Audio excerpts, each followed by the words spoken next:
उद्धव ठाकरेंसोबतच्या युती संदर्भात कोणीही बोलू नका, राज ठाकरेंच्या मनसैनिकांना सूचना।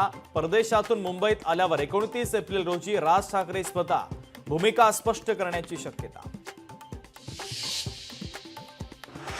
महाराष्ट्राचं भविष्य उज्ज्वल करायचं हे दोन्ही नेत्यांचं ठरलंय, पुढे जाताना आता भूतकाळाचा विचार करायचा नाही, संजय राऊतांचं मोठं वक्तव्य।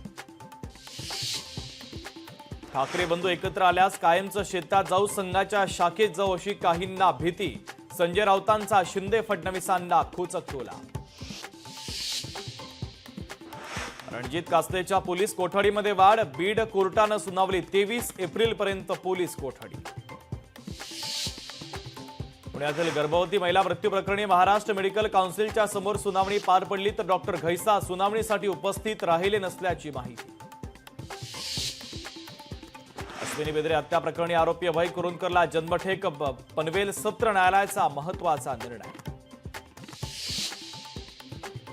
सोने खरेदी करणाऱ्यांचा खिसा आता आणखी रिकामा होणार, सोन्याचे भाव 1,01,455 रुपयांवर, चांदीचे दरही प्रति किलो 1 लाखांच्या पार। ख्रिस्ती धर्मगुरू पोप फ्रान्सिस यांचं निधन, वयाच्या 88व्या वर्षी घेतला अखेरचा श्वास। 2 महिन्यांपेक्षा अधिक काळ रुग्णालयामध्ये त्यांच्यावर सुरू होते उपचार।